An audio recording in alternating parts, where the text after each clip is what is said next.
दोस्तों, एक रोज के अंदर दो ओवरसीज लीग की ड्राफ्टिंग मुकम्मल हुई है। एक कैरिबियन प्रीमियर लीग की, दूसरा बिग बैश की। और इन दोनों लीग के अंदर कुल मिला के अभी तक 11 क्रिकेटर्स के नाम सामने आए हैं जो कि पाकिस्तान से हैं। और इनमें पाकिस्तान के कदावर क्रिकेटर्स भी शामिल हैं और इनमें पाकिस्तान के वो क्रिकेटर्स भी शामिल हैं जो पाकिस्तान प्रॉस्पेक्ट अभी है नहीं या रिटायर्ड हो चुके हुए हैं, खासकर कैरिबियन प्रीमियर लीग के अंदर। मैं आपको तमाम क्रिकेटर्स के नाम भी बताऊंगा, उनकी कैटेगरी भी बताऊंगा। खासकर स्पेशल है बिग बैश, क्योंकि बिग बैश दोस्तों शुरू हो रही है दिसंबर में और उसके लिए पाकिस्तान के पास टाइम जरूर मौजूद है। ये 15 दिसंबर से लेकर 27 जनवरी तक रहेगी। जबकि जो कैरिबियन प्रीमियर लीग है ये दरअसल शुरू होगी अगस्त के अंदर, 14 अगस्त से 21 सितंबर में। इस दौरान पाकिस्तान बिजी होगा। पाकिस्तान मुख्तलिफ अपने इंटरनेशनल कमिटमेंट के साथ है, इसलिए पाकिस्तानी की क्रिकेटर आपको कैरिबियन में नजर नहीं आएंगे, मगर आपको मोहम्मद आमिर, इमाद वसीम, उस्मान तारिक लेग स्पिनर जो हैं वो उसके अंदर नजर आएंगे और मोहम्मद नवाज नजर आएंगे। बाकी तफसील मैं आपको इसमें बताऊंगा। और खासकर बिग बैश में आपने बताना है कि पाकिस्तानी क्रिकेटर्स की जोड़ी कौन सी फ्रेंचाइज में बन रही है। मैं आपको सब फ्रेंचाइजीज के नाम बता दूंगा, कौन सा क्रिकेटर किस फ्रेंचाइज में। आपने कमेंट में बताना है कि जोड़ी पाकिस्तानी क्रिकेटर्स की किस एक फ्रेंचाइज में बन रही है। तो शुरू करते हैं फर्स्ट राउंड से। जब बिग बैश का ड्राफ्ट शुरू हुआ राउंड फर्स्ट में, ब्रिस्बेन हीट ने प्लैटिनम, अच्छा बिग बैश के अंदर जो सबसे हाईएस्ट कैटेगरी ऑफ प्लैटिनम है उसमें 4 पाकिस्तानी क्रिकेटर्स उतरे हैं। और सबसे महंगे क्रिकेटर्स बिग बैश के अंदर जो पाकिस्तानी बिके हैं या बिके मीन के जो जिनको पैसे मिलेंगे ज़्यादा, वो बाबर आजम हैं जिनको सबसे ज़्यादा, अगरचे कैटेगरी उनकी भी प्लैटिनम है जो कि शहीन शाह अफरीदी की भी है, जो रिजवान की भी है और रिटेन किए हुए हारिस रऊफ की भी है। मगर एक्स्ट्रा मनी जिनको मिल रही है वो बाबर आजम है, कैटेगरी उनकी भी वही है। ब्रिस्बेन हीट में शाहीन शाह अफरीदी प्लैटिनम कैटेगरी के अंदर हैं। और मैं आपको बाकी ओवरसीज क्रिकेटर्स भी बता दूंगा ताकि आपको पता लगे कि पाकिस्तानी क्रिकेटर्स किस ओवरसीज क्रिकेटर्स के साथ एक फ्रेंचाइज शेयर कर रहे हैं। ब्रिस्बेन हीट में शाहीन शाह अफरीदी प्लैटिनम कैटेगरी में है और मेलबर्न रेनिगेट में मोहम्मद रिजवान ये प्लैटिनम कैटेगरी के अंदर आए हैं। मेलबर्न स्टार्स में हारिस रऊफ को रिटेन रखा गया है, इनकी रिटेंशन हुई है और वो प्लैटिनम कैटेगरी के अंदर शामिल हैं। राउंड बी जब 2 शुरू हुआ उसमें ब्रिस्बेन हीट ने प्लैटिनम में कॉलिन मुनरो के लिया, यानी शहीन शाह अफरीदी के साथ वो होंगे। बल्कि मैं आपको पहले पाकिस्तानी क्रिकेटर्स बता देता हूं, बाद में आपको सारी भी तफसील बताऊंगा। मेलबर्न रेनिगेट में हसन खान गोल्ड कैटेगरी के अंदर मुंतखब हुए हैं और सिडनी थंडर में शदाब खान भी गोल्ड कैटेगरी में हुए हैं। यानी प्लैटिनम में जो 4 मैंने आपको बता दिया, गोल्ड कैटेगरी में पाकिस्तान के 3 हैं, उनमें एक हसन खान शामिल है, एक शदाब खान वो शामिल है। सिडनी सिक्सर में बाबर आजम जो पहले आपको पता है प्री साइंड हुए प्लैटिनम कैटेगरी के अंदर, वो सिडनी सिक्सर्स के साथ वो हैं।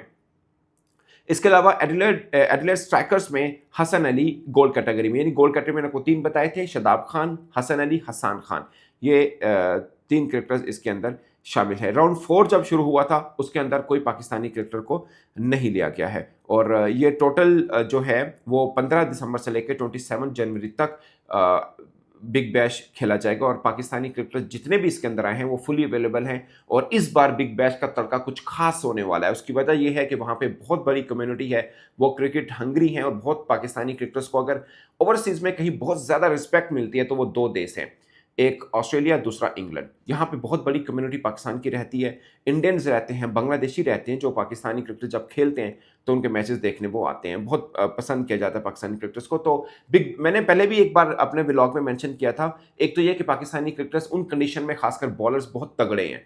पाकिस्तानी बैटर भी अच्छे हैं, जैसे रिजवान भी हैं, बाबर आजम भी इसके अंदर शामिल है, शदाब खान ऑलराउंडर इसके अंदर शामिल है। मगर एक और एक्सपेक्ट है जो बहुत कम लोग इसको समझते हैं, वो ये है कि बिग बैश फ्रेंचाइजीज भी ये समझती हैं कि हमारे अगर टीम में पाकिस्तानी क्रिकेटर्स होंगे तो पाकिस्तानी कम्युनिटी बहुत ज़्यादा है जो वहाँ उनके मैचेस देखने आएगी। तो एक जिसे बोलते हैं ना इन्वॉल्वमेंट, कम्युनिटी इन्वॉल्वमेंट फ्रेंचाइज के साथ चिपकेगी, उनके स्पॉन्सरशिप उनको अच्छी मिल जाएगी। ये बहुत एक अहम पॉइंट है जो बहुत कम लोग इसको समझते हैं। हाँ, अगर इंडियन क्रिकेटर्स को भी इजाज़त होती बिग बैश खेलने की तो उनके क्रिकेटर्स की तादाद शायद बहुत ज़्यादा होती, क्योंकि उनकी कम्युनिटी बहुत ज़्यादा वहाँ पे रहती है, उनकी वैल्यू बहुत ज़्यादा है। वो अलग बात है कि बीसीसीआई अलाउ नहीं करता उनके क्रिकेटर्स को। अब मैं आपको पूरी तफसील बताता हूँ बिग बैश ड्राफ्ट की। और एक और बात ना, बहुत से लोग समझते हैं बिग बीसीसीआई ना इसलिए अलाउ नहीं करता क्योंकि उनकी आईपीएल वो मानते हैं और कि हम भी मानते हैं कि दुनिया की सबसे बेस्ट लीग है। और अगर वो अपने क्रिकेटर्स को किसी और लीग में जाने की इजाज़त दे दें तो आईपीएल की वैल्यू थोड़ी कम होगी। क्योंकि सोचिए, अगर बिग बैश में इंडियन क्रिकेटर्स भी हों, पाकिस्तानी भी हों, सोचिए सिडनी सिक्सर में बाबर आजम है और इंडिया का कोई और क्रिकेटर भी शामिल है, तो बिग बैश की वैल्यू ज़्यादा हो जाएगी आईपीएल से। क्योंकि इंडिया पाकिस्तान क्रिकेटर्स वहां पे खेल रहे होंगे जो कि आईपीएल में नहीं खेल रहे होते, तो बीसीसीआई पागल नहीं है, इसलिए वो अपने किसी क्रिकेटर को इजाजत नहीं देता है। हालांकि क्रिकेटिंग पॉइंट ऑफ व्यू से आप देखें तो आप ऑस्ट्रेलिया में खेल रहे होंगे, आपको एक तजर्बा मिलेगा, आप अफ्रीका में खेल रहे होंगे तजर्बा मिलेगा, आप इंग्लैंड में खेल रहे होंगे, क्योंकि इन जगहों के ऊपर आईसीसी के इवेंट भी होते हैं और आप बायलैटरल सीरीज भी खेल रहे होते हैं। तो ये एक एडवांटेज है जो इंडियन क्रिकेटर्स को नहीं मिल रहा। तो अलग बात है कि उनकी क्रिकेट थोड़ी बेहतर हुई है, वो उन जगहों पे जाके अच्छा भी खेलते हैं, मगर एक एक्स्ट्रा एडवांटेज उनको इस चीज का नहीं मिलता है। अब मैं आपको मुकम्मल बिग बैश ड्राफ्ट दे रहा हूँ। राउंड 1 ब्रिस्बेन हीट में शहीनशाह अफरीदी प्लैटिनम में हुए। एडिलेड स्ट्राइकर्स को ल्यूक वुड ने प्लैटिनम कैटेगरी में लिया, ये पेशावर जल्मी से खेलते हैं पीएसएल के अंदर। मेलबर्न रेनिगेट ने मोहम्मद रिजवान को प्लैटिनम में लिया। पर्थ स्कॉचर्स ने फिन एलन को लिया। पहले यह हो रहा था कि शायद शहीनशाह अफरीदी को पर्थ स्कॉचर्स ले और बड़ी अच्छा एक के मैचअप होता। फिन एलन एक उस कंडीशन के तो बहुत तगड़े बैट्समैन है, यहाँ पे भी अच्छा खेले हैं, तो एक अच्छी जोड़ी बन जाती। वो बैटर है, ये बॉलर है। खैर, होबार्ट हरिकेन ने क्रिस जॉर्डन को प्लैटिनम कैटेगरी में लिया। अब मुझे नहीं लगता कि क्रिस जॉर्डन अब प्लैटिनम कैटेगरी के रहते हैं। खैर, मैंने तो उनको पीएसएल में ज़्यादा देखा, वहाँ पे इतने अच्छे नहीं थे। सिडनी सिक्सर में सैम करन, ये बाबर आजम की टीम में है, platinum category. Melbourne stars Haris Rauf को रखा है, उस कंडीशन का सबसे तगड़ा बॉलर है, इसमें कोई शक नहीं। सिडनी थंडर में लुकी Ferguson, he is a wonderful fast bowler, platinum category में। राउंड 2 जब शुरू हुआ तो ब्रिस्बेन हीट ने कोलिन मनरो को लिया प्लैटिनम कैटेगरी के अंदर, यानी शहीनशाह अफरीदी की टीम में। एडिलेड स्ट्राइकर्स ने जेमी ओवर्टन को लिया प्लैटिनम कैटेगरी में, और इसके अंदर हसन अली भी शामिल हैं। मेलबर्न रेनिगेट ने हसन खान को लिया, ये जो अमेरिका में खेलते हैं, पाकिस्तानी कैरेक्टर हैं वो हैं, ये गोल्ड कैटेगरी में आए थे। सिडनी थंडर ने शदाब खान को लिया गोल्ड कैटेगरी के अंदर ही, और होबार्ट हरिकेन ने रिशाद हुसैन को लिया गोल्ड कैटेगरी में। ये बांग्लादेशी जो लेग स्पिनर हैं उनकी बात हो रही है, आई गेस सो। और सिडनी सिक्सर्स ने सब जानते हैं, sorry, Babar Azam pre signed platinum category में। मेलबर्न स्टार्स टॉम करन ने लिया प्लैटिनम कैटेगरी के अंदर। तो टॉम करन जो हैं वो हारिस रऊफ के साथ बॉलिंग कर रहे होंगे, बड़ा धांसू किस्म का इनका अटैक बन गया है। मुझे पसंद आया ये अटैक इनका, मेलबर्न स्टार्स का, ज़बरदस्त।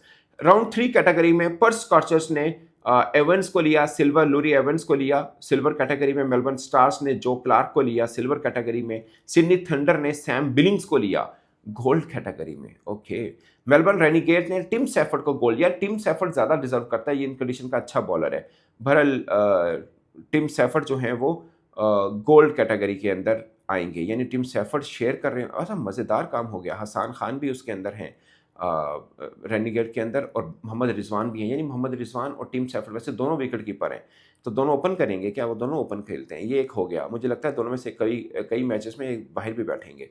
जाहिर है दोनों कीपर हैं, वैसे दोनों ऐसे हैं जो फील्डिंग भी कर सकते हैं, तो ऐसा इतना मसला भी नहीं होगा। अच्छा जी, एडिलेड स्ट्राइकर ने हसन अली को लिया जो कि गोल्ड कैटेगरी के अंदर लिया। राउंड 4 ब्रिस्बेन हीट ने टॉम एल्सॉप को लिया ब्रॉन्ज में।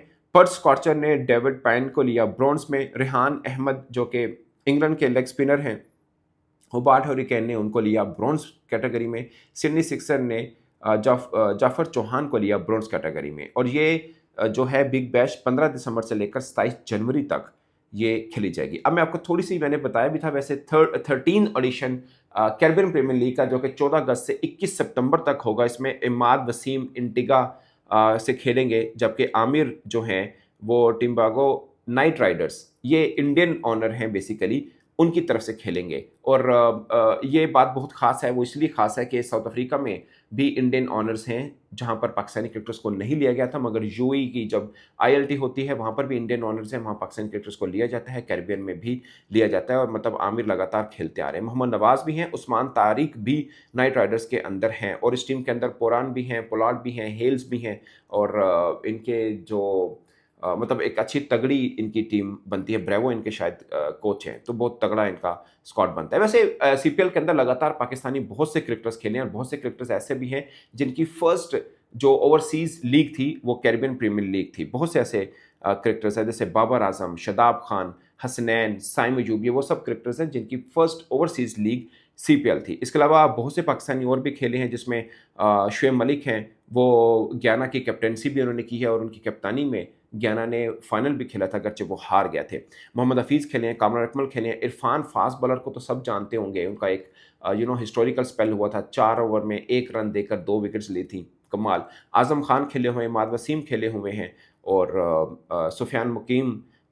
वैसे सुफियान मुकीम का मैं ज़िक्र इसलिए कर रहा हूँ, इनको आईएलटी में इमाद वसीम और सुफियान मुकीम को आईएलटी में नाइट राइडर्स ने ही रखा हुआ था।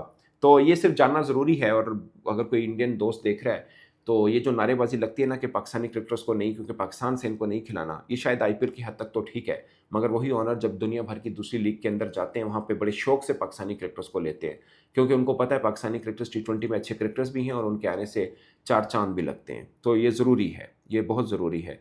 मगर कि पॉलिटिक्स में बहुत सी चीज़ें आके दब जाती हैं और बहुत सी नारेबाजी के अंदर बहुत से लोगों को पागल बनाया जाता है।